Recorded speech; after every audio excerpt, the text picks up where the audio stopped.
Imagine for a moment the human body as a house. In the West, we tend to treat this house only when the roof leaks or the windows shatter. We rush to gyms, we buy expensive supplements, or we seek medical intervention when the pain becomes unbearable. But in the quiet, misty mornings of Japan, specifically in regions known for their high density of centenarians, a different philosophy exists. They don't fix the house. They live in it so deliberately that it never falls into disrepair. There is a hauntingly beautiful question that researchers from Harvard and Stanford have been asking for the last decade. Why do some people fade like old photographs, their movement becoming stiff and painful, while others, specifically Japanese elders in their 90s, move with the fluidity of water? The answer does not lie in their genetics, and surprisingly, it isn't solely about their diet. The secret was found hiding in the most unexpected place, in the negative space of their day. In the movements that look so ordinary, Western medicine ignored them for nearly a century. We are not talking about exercise in the way you understand it. There are no treadmills here, no heavy weights clanging in a gym. Instead, there is a series of 6 specific kinetic patterns, movements that act as a dialogue between the nervous system and the muscles. These movements are so subtle that a casual observer might miss them. Yet when neuroscientists finally placed these elders under brain scans, the results were nothing short of revolutionary. They found that these specific patterns were doing something extraordinary. They were preserving the brain's grey matter, lubricating joints with fresh synovial fluid, and according to one landmark study involving 15,000 participants, extending life expectancy by an average of 7 years. This is not just about living longer. It is about the quality of that life. It is the difference between watching life from a chair and actively participating in it. Today, we are going to deconstruct this hidden system, layer by layer, starting from the very foundation of how we touch the earth. To understand the first secret, we must look at the ground. In the modern world, we treat walking as a chore, a way to get from point A to point B.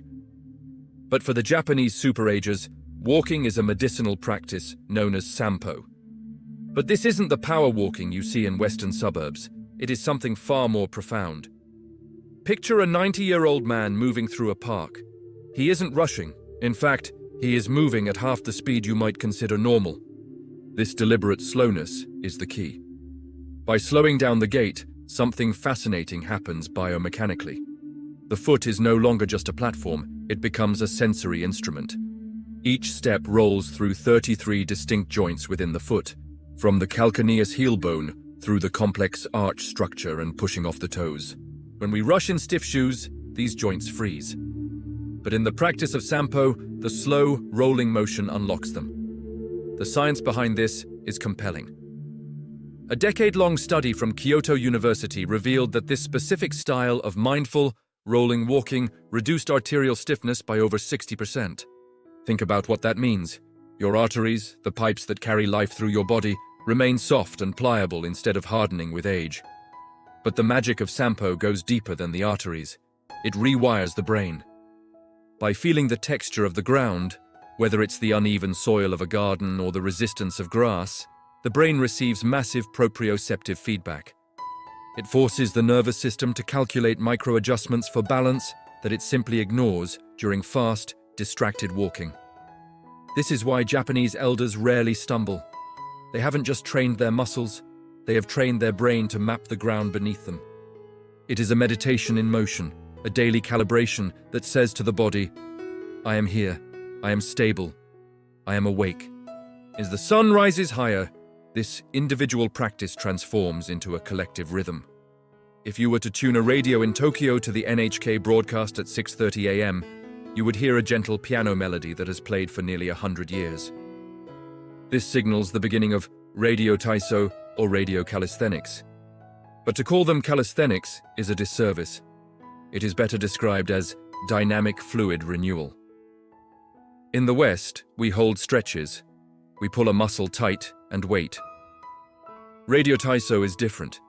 It is about constant flow. The body is never static. For exactly 3 minutes and 15 seconds, millions of people move through a sequence of 13 motions that look almost like a dance. They reach for the sky, they sweep the floor, they twist the spine, all in a continuous, hydraulic rhythm. Why does this specific flow matter so much to longevity? The answer lies in the fluid inside your joints. Your knees, hips, and shoulders are bathed in synovial fluid, which acts exactly like motor oil in a car engine. When we are sedentary, or when we do harsh, jerky exercises, this fluid can dry up or become viscous. The gentle, rhythmic pumping of radio Taiso stimulates the production of fresh oil. Researchers at Osaka Medical College found that daily practitioners of this routine had a 55% reduction in chronic back pain and maintained the shoulder flexibility of people decades younger. It's not about building massive biceps, it's about ensuring that every hinge in the body opens and closes smoothly. It is the ultimate act of maintenance, performed before the day's stress has a chance to settle into the tissues. And once the body is loose and the joints are oiled, the Japanese elder is ready to engage in a movement that many Westerners have completely lost the ability to perform. A movement that serves as the primary defense against the frailty of old age. This brings us to a position that is seemingly vanishing from the Western world, yet it remains the cornerstone of hip health in the East. If you walk past a bus stop or a garden in Okinawa, you will notice elders resting. But they aren't sitting on benches. They are in a deep squat known as Shinko Zuwari. To a Western eye, this looks uncomfortable, perhaps even painful. But to the human body, this is home. Before the invention of the chair, the human pelvic floor and hip structure were designed to rest in this deep, folded position. By sitting in chairs for 12 hours a day, we have essentially placed our hips in a cast, shortening the muscles and tightening the capsule until the range of motion is lost entirely. The Japanese longevity advantage is partially built on the refusal to lose this range. The implications of losing this ability are catastrophic. When you lose the ability to squat deeply, you lose the ability to stabilize your pelvis. This leads to the shuffling gait we associate with the elderly. But the Japanese data suggests this is reversible. A study from the Tokyo Metropolitan Institute of Gerontology tracked seniors who integrated functional squatting into their day, not as exercise, but as a way of life. They squatted to garden, to organize low cabinets, to rest. The result? A 70% lower risk of needing assisted living care. This position naturally decompresses the lower spine, allowing nutrient-rich fluids to rehydrate the spinal discs that typically shrink with age. It opens the pelvic outlet, maintaining bladder control and core stability. It is a posture of independence.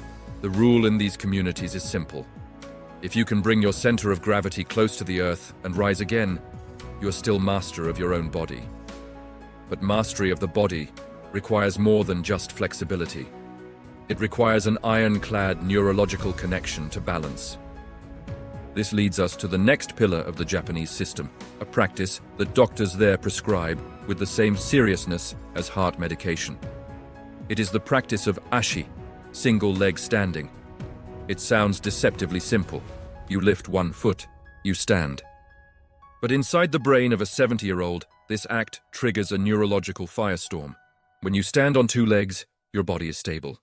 Your brain can relax.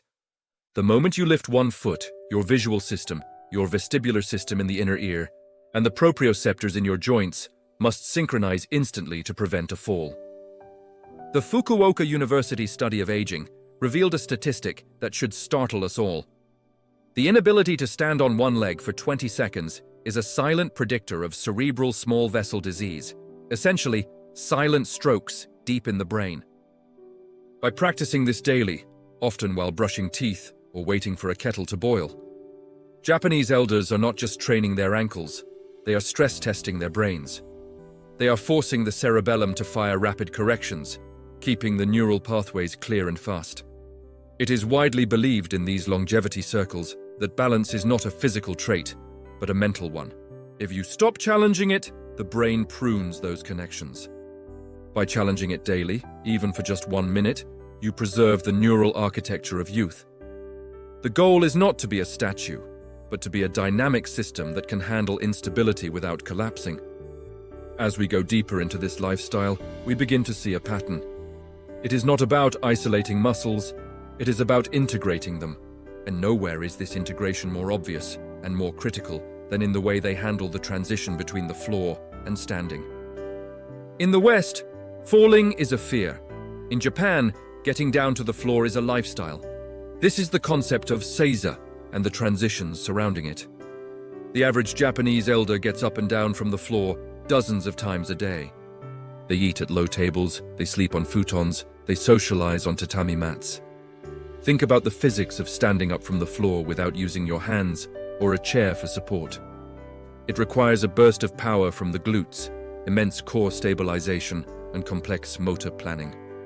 You have to figure out where your limbs are in space and drive upward against gravity. Brazilian researchers, who validated this Japanese mechanism, developed the sitting rising test. Their findings were stark.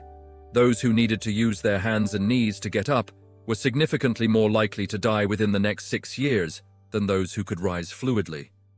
In Japan, this test isn't a test, it's just how they eat dinner.